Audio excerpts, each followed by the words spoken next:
Hi, thanks for joining me. This is Revelation for September.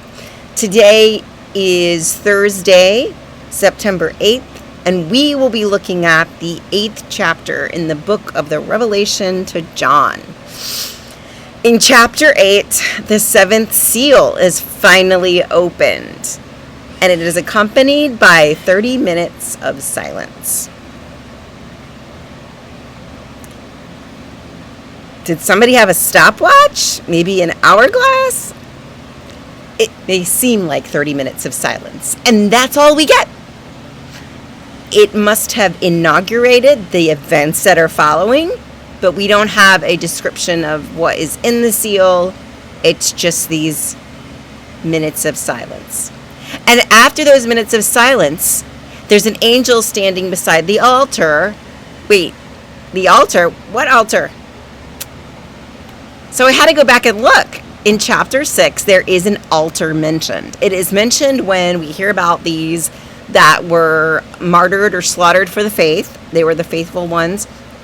They're underneath this altar singing to God in chapter 6, and apparently the altar is returned into the vision in chapter 8. But John forgot in his initial writings and description back in chapter 4 to mention there's this altar there. So we see the altar in chapter 6 because those people are underneath it singing. And then here, the altar where the angel is standing beside with a bowl full of incense. And the incense is the prayers of the saints that are being lifted up to God and received to God.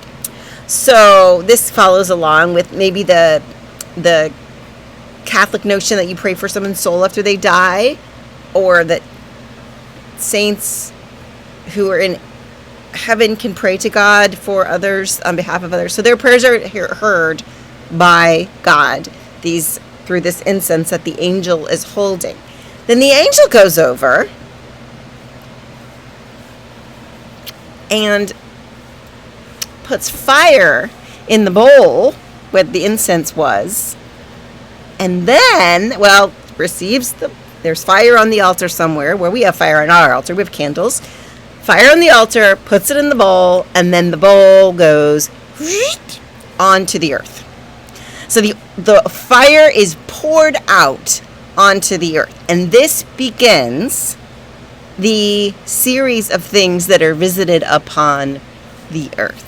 Remember the chapter before, the 4 angels are standing on the 4 corners, holding back the wind. Don't let the earth be destroyed.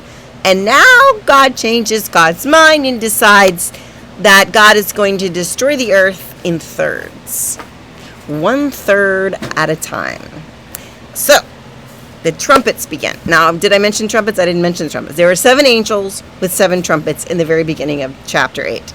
So we have another group of 7. We have 7 lampstands. We had 7 angels doing other things. Now we have 7 angels who are about to blow 7 trumpets. 7 seals. We had 7 of everything. So, trumpet number 1 blows. And 1/3 of the earth is burned, 1/3 of the trees, and 100% of the grass. So if you hate mowing your lawn, chapter 8's the chapter for you. No more grass. And trumpet 2 is blown.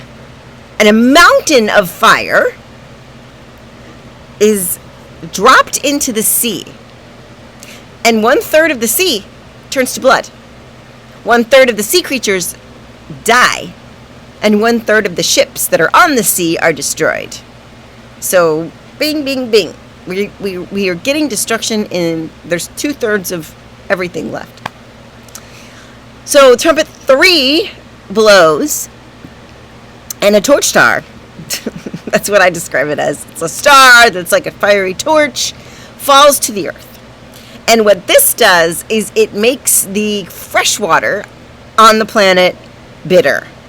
It is called wormwood, which is a bitter thing, and that becomes 1/3 of the rivers and springs, which is where people get fresh water from for life, are made bitter.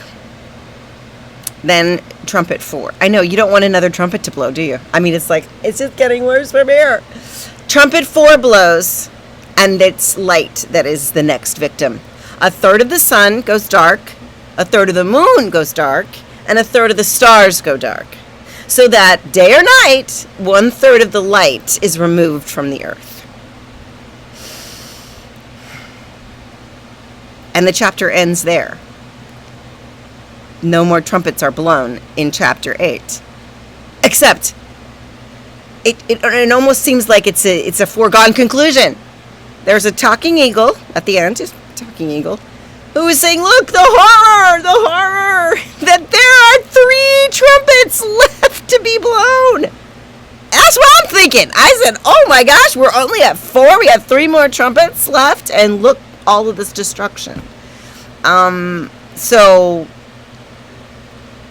a third of the earth, third of the sea, third of the light, third of the drinking water.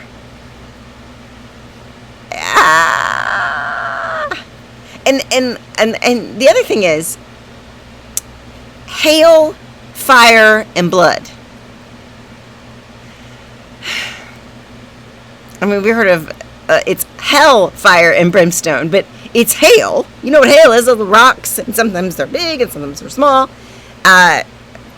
It's like rocks of ice. It's like precipitation, but it's solid. But this time it has fire in it, ice, fire, and blood in the same thing, and it's what destroys a third of the earth. So that's kind of a very unsettling image. All of these images are unsettling. Everything is getting destroyed. This is what these trumpets are almost worse than the seal, because these kind of foreboding figures show up, but there's also a little hope in there, because the blessed ones that have the white robes that are cleansed in the blood of the Lamb. You have a good thing happening, but you also have this. But here in chapter 8, I don't see any hope. I don't see any joy. And I know there's the warning at the very end. From out in the sky. Oh, horror, horror, those on earth. There's 3 more trumpets to get blown. So you just want to, I mean, if you're there, you're John, you're like, okay, we're done. 4 trumpets is enough. We're good. He's just there to observe, though. He's not going to intervene. And he's just reporting what he saw. And so this is how God destroys the earth 1/3 at a time. So tomorrow, maybe there'll be a message of hope in chapter 9. I hope so. Have a beautiful day, and God bless you.